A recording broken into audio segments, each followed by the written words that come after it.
आज झारखंड के मुख्यमंत्री हेमंत सोरेन के करीबियों के यहां सुबह 6:45 से छापेमारी चल रही है। ईडी की छापेमारी रांची और मुजफ्फरपुर में मौजूद मुख्यमंत्री हेमंत सोरेन के करीबियों के ठिकानों पर चल रही है। 8 से 9 जगहों पर छापेमारी चल रही है। इसमें मुख्यमंत्री दफ्तर में काम करने वाले एक कर्मचारी के यहां भी छापेमारी होने की खबर आ रही है और इसके अलावा एक व्यक्ति और है जिसको ढूंढ रही है ईडी, ऐसा बताया जा रहा है। आपको बताएं, आईएएस पूजा सिंघल की गिरफ्तारी के बाद से ही एजेंसियों की नजर टेढ़ी हुई है हेमंत सोरेन सरकार के ऊपर और ताबड़तोड़ छापेमारी चल रही है। आइए आपको खबर को विस्तार से बताते हैं। नमस्कार, मेरा नाम है अनुराग मिश्रा और आप देख रहे हैं जनता जंक्शन। अभी तक जो सूचना मिली है, अगर उसके हिसाब से बताएं तो जो ये पूरी जांच चल रही है उसमें ईडी को एक अनिल झा नाम के व्यक्ति की अब तलाश हुई है। उसका नाम सामने आया है। अनिल झा के नेताओं और नौकरशाहों से बेहतर रिश्ते हैं, मुख्यमंत्री से भी अच्छे ताल्लुकात होने की बात की जा रही है। माना जा रहा है कि पैसे की लेन देन में उसकी बहुत बड़ी भूमिका है, वही यहां से वहां पैसे पहुंचाया करता था।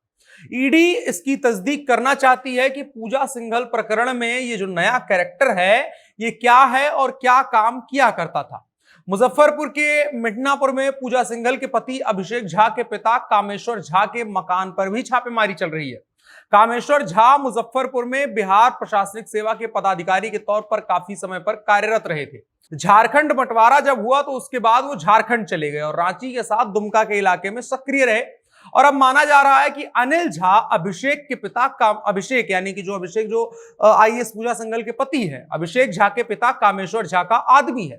इसी वजह से ईडी मुजफ्फरपुर में कामेश्वर झा के आवास पर भी कार्रवाई कर रही है। कामेश्वर झा पहले दरभंगा के जनसंपर्क विभाग के अधिकारी भी रह चुके हैं। और ये जो झा परिवार है यानी पूजा सिंघल की जो ससुराल है उसकी कहानी आपको जाननी जरूरी है। दरअसल आईएएस पूजा सिंघल के पति अभिषेक झा व्यापारी आदमी है। बरियातू में पल्स नाम से एक सुपर स्पेशलिटी हॉस्पिटल चलाते हैं। उसमें भी विवाद आया था, जमीन को लेकर के विवाद था। आरोप था कि जो हॉस्पिटल है वो भुइयरी जमीन पर बना है।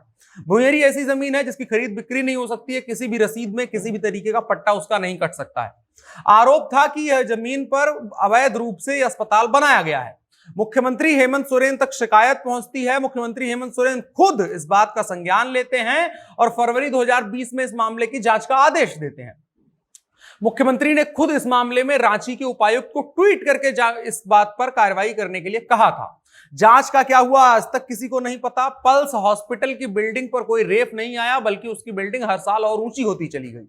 हॉस्पिटल मालिक की पत्नी यानी आईएएस पूजा सिंघल, उसके बाद हेमंत सोरेन सरकार में उनको खूब तरजीह मिलने लगी। 2 विभागों की सचिव के साथ साथ एक विभाग की अध्यक्ष भी बना दी गई। और इसके बाद जिस तरीके से पूजा सिंघल का जो बीते 2-3 सालों में कार्यकाल चला है, उसके पहले भी उनके ऊपर कई आरोप लगे रहे हैं, लेकिन उसमें बच निकली है। इसके बाद अब ईडी ने पकड़ा है और इसके बाद जाहिर तौर पर सवाल उठा कि एक आईएएस जिसके पति और ससुर के खिलाफ मुख्यमंत्री ने खुद जांच का आदेश दिया था, वही आईएएस अचानक से मुख्यमंत्री की इतनी करीबी कैसे हो गई।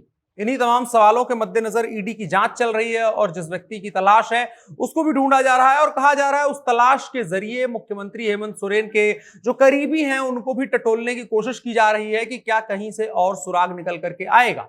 और वर्तमान में जिस तरीके से ईडी, सीबीआई या कोई भी हिंदुस्तान की जांच एजेंसी हो, उन तमाम लोगों की नजरें झारखंड सरकार के ऊपर टेढ़ी ही हैं। तो आने वाले दिनों में और भी हमें खुलासे होते हुए नजर आ सकते हैं, जिसमें सीधा सीधा निशाना जो होंगे वो मुख्यमंत्री हेमंत सोरेन होंगे। मुख्यमंत्री हेमंत सोरेन के बारे में अगर बात करें तो सरकार बड़े स्टेबल ढंग से चला रहे हैं। भारतीय जनता पार्टी की सरकार पर भी थोड़ी बहुत नजर है। कुछ दिनों पहले इसके बारे में बातचीत भी की गई थी कि जब आरपीएन सिंह झारखंड में अध्यक्ष हुआ करते थे, कांग्रेस के भेजे गए थे, तो कांग्रेस के अंदर से ये आरोप लगाया गया था कि वो बीजेपी के आदमी हैं और अंदर ही अंदर सरकार को तोड़ने की कोशिश कर रहे हैं। आरपीएन सिंह अब भाजपा के सदस्य हैं।